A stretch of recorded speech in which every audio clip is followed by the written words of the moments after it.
Aku Tuhan kamu yang paling tinggi. Aku Tuhan yang kamu sembah. Aku adalah Tuhan yang harus kamu sembah. Semakin takut kekuasaan itu yang membuat dia sombong. Semakin takut kekuasaan itu membuat dia congkak. Semakin takut kalau ternyata kekuasaan itu yang membuat dia masuk ke neraka nantinya. Asfa'tum fi haddin min hududillah. Kamu mau nego sama hukum Allah? Kamu mau minta keringanan atas hukum Allah?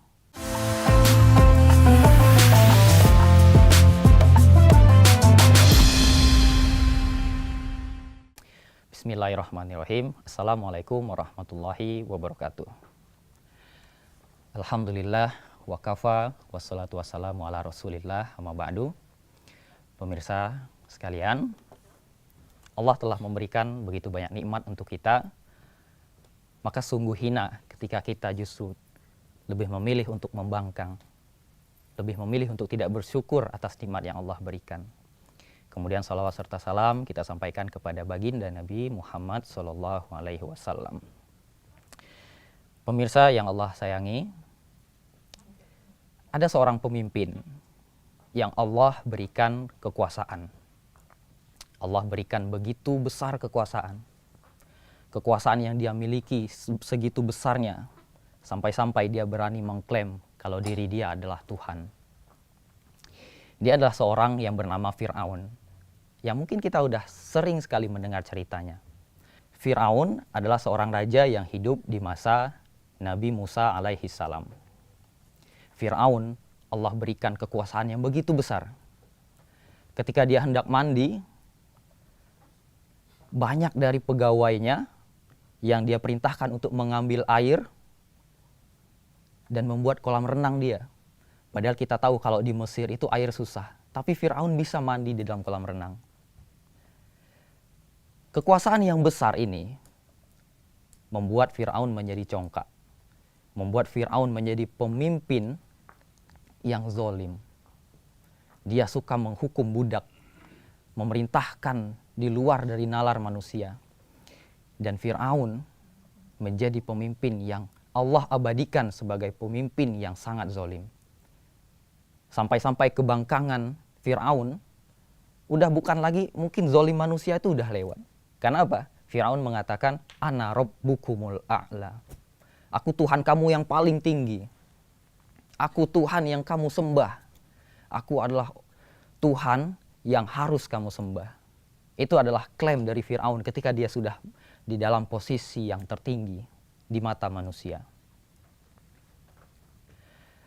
Pemirsa sekalian, Allah menghukum Fir'aun pada akhirnya dengan Allah tenggelamkan di laut.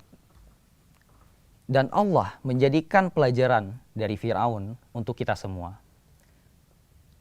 Ini adalah kisah pemimpin yang zolim. Di satu sisi, ada seorang pemimpin yang dalam benak kita, kalau pemimpin itu adalah orang yang bajunya mahal, orang yang rumahnya mewah, pemimpin yang begitu dijaga oleh banyak pengawal, tapi berbeda dengan pemimpin yang satu ini. Ketika datang utusan dari negara sebelah, ingin bertemu dengan pemimpin ini, tetapi dia dapati di mana? Pemimpin tersebut sedang baring di bawah pohon kurma dan bajunya robek-robek. Pemimpin tersebut bernama Umar bin Khattab. Umar bin Khattab menjadi khalifah kedua setelah Abu Bakar. Umar bin Khattab memimpin umat Islam dengan adil. Umar bin Khattab sangat sederhana. Umar bin Khattab saking sederhananya, dia takut apa yang dia miliki akan dia dihisap oleh Allah. Dan dia sangat takut apa yang dia gunakan dari seluruh alat-alat negara yang akan menjadi ancaman buat dia di akhirat. Sampai-sampai ketakutannya mengeluarkan sebuah kalimat. Aku takut kalau ada keledai yang jatuh di negeri sana, aku akan ditanya tentang keledai itu. Menunjukkan apa? Sikap tanggung jawab Umar bin Khattab. Menunjukkan rasa khawatir dia ketika diberi amanah pemimpin. Umar bin Khattab diberi banyak kekuasaan, sehingga dia takut kalau dengan kekuasaan itu justru membuat dia jauh dari Islam. Tapi yang terjadi adalah Umar bin Khattab menjadi pemimpin yang adil, pemimpin yang disukai dan pemimpin yang diridhoi oleh Allah Subhanahu wa taala. Pemirsa sekalian, dari dua kisah tadi kita pelajari bahwasanya kekuasaan, kepemimpinan adalah hal yang berat. Di dalam kekuasaan bisa membuat seseorang berubah. Dan itu bisa ditunjukkan ketika Allah memberikan kepemimpinan, kekuasaan kepada Fir'aun, dia menjadi congkak dan kalah oleh kekuasaannya. Sehingga dia mengaku, Ana rabbukumul a'la. Aku adalah Tuhan yang paling tinggi.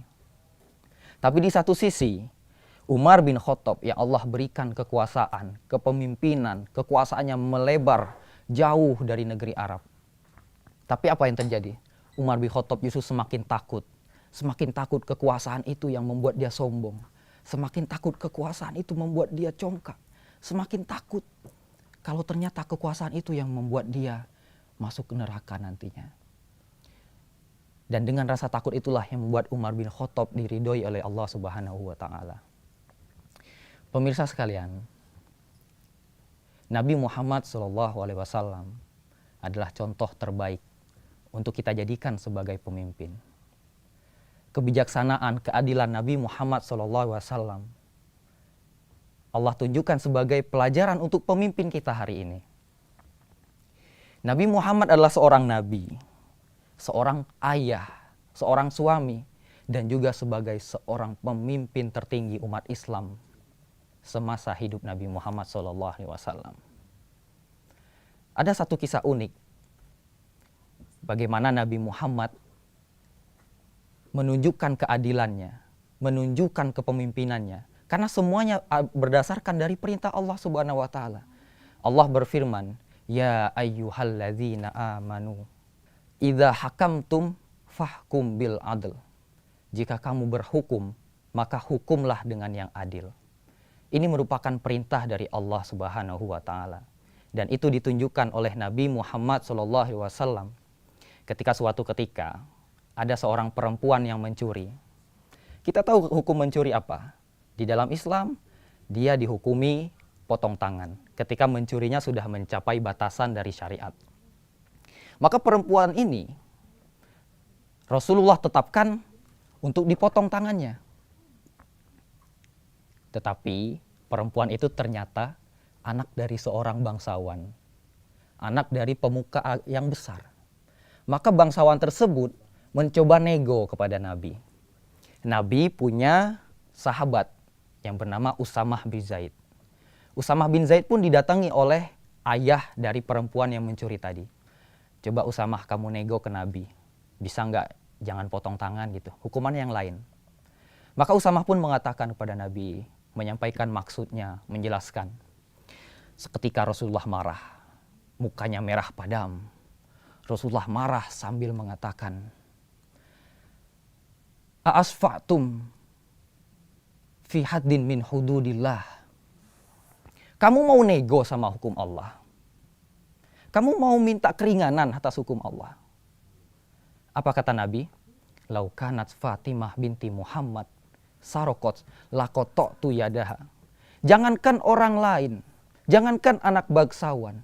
Kalau seandainya Fatimah, anak Muhammad SAW yang mencuri, aku sendiri yang memotong tangannya. Pemirsa sekalian, kita perhatikan dari apa kebijaksanaan Nabi Muhammad SAW. Bentuk keadilan Nabi Muhammad SAW. Nabi Muhammad tidak mau nego atas hukum Allah. Hukum Allah telah ditetapkan, maka tidak ada kata-kata untuk meringankan. Ketika perbuatan maksiat itu sudah dilakukan secara sengaja dan sadar, dan syariat mengatakan dia untuk dipotong tangan, Nabi Muhammad tidak segan-segan untuk memotong tangannya. Walaupun perempuan tadi anak seorang bangsawan. Dan Nabi Muhammad memberi penegasan dengan apa? Jangankan orang lain. Kalau seandainya Fatimah binti Muhammad yang mencuri, aku sendiri yang motong tangannya. Dari perkataan Nabi ini menunjukkan ketegasan. Nabi sebagai pemimpin yang adil. Nabi Muhammad SAW sebagai pemimpin yang bijaksana tidak akan menego atas syariat yang telah Allah tetapkan. Tidak akan main-main atas apa yang telah Allah tetapkan. Maka seharusnya ini menjadi pertimbangan, menjadi pelajaran untuk pemimpin kita pada hari ini. Jangan sampai ketika anaknya yang melakukan kriminal, keluarganya yang melakukan perbuatan buruk, dengan kekuasaan yang ia miliki, justru dia meminta ringankan, hapuskan, lupakan. Maka perbuatan salah itu seakan hilang daripada pandangan manusia. Tetapi Nabi Muhammad menunjukkan keadilan Nabi itu tetap ditegakkan karena itu syariat Allah. Alhamdulillah. Assalamualaikum warahmatullahi wabarakatuh.